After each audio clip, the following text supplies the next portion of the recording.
యుద్ధ రంగంలో కత్తులు దూసిన ఇద్దరు వీరనారులు. ఒకే రకమైన దుస్తులు, ఒకే రకమైన గాంభీర్యం.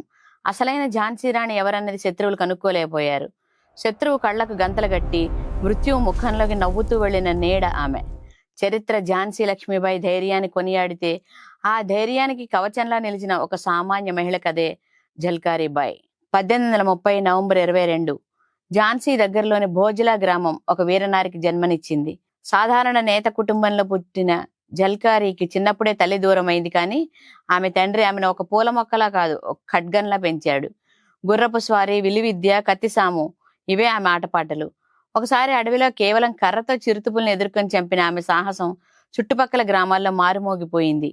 ఆ ధైర్యమే ఆమెను ఝాన్సీ రాణి దరి చేర్చింది. ఒక వేడుకలో ఝల్కారీని చూసిన రాణి లక్ష్మీబాయి ఆశ్చర్యపోయారు. ఎందుకంటే ఝల్కారీ రూపం అచ్చ రాణిని పోలి ఉండేది. ఆమె సాహసానికి ముగ్ధురాలైన రాణి తన మహిళా సైన్యం దుర్గాదళంలో ఝల్కారీని చేర్చుకుంది. అతి తక్కువ కాలంలోనే ఝల్కారీ రాణికి అత్యంత నమ్మకమైన స్నేహితురాలిగా, ప్రధాన సలహాదారుగా ఎదిగింది. 1857 యుద్ధజ్వాలలు ఎగిసిపడ్డాయి. బ్రిటిష్ సైన్యం ఝాన్సీ కోటను ముట్టడించింది. కోట లోపల గూఢచారులు వెన్నుపోటు పొడిచారు. రాణి లక్ష్మీబాయి తప్పించుకోకపోతే ఝాన్సీ పతనం ఖాయం. అప్పుడు ఝల్కారీబాయి ఒక చరిత్రాత్మక నిర్ణయం తీసుకుంది. రాణిలా దుస్తులు ధరించి, రాణిలాగే గుర్రం ఎక్కి బ్రిటిష్ సైన్యం వైపు దూసుకెళ్ళింది. నేనే ఝాన్సీ రాణిని అంటూ సింహంలా గర్జిస్తూ శత్రువును పక్కదారి పట్టించింది. ఈలోపు రాణి లక్ష్మీబాయి సురక్షితంగా కోట దాటగలిగింది. చివరి శ్వాస వరకు పోరాడి అమరత్వాన్ని పొందిన ఝల్కారీబాయి మనకు ఒక పాఠం నేర్పుతుంది. చరిత్ర సృష్టించడానికి కిరీటం అక్కర్లేదు, గుండె నిండా ధైర్యం ఉంటే చాలు అని. ఈ రోజు ఝాన్సీలో ఆమెకు స్మారక చిహ్నం ఉంది.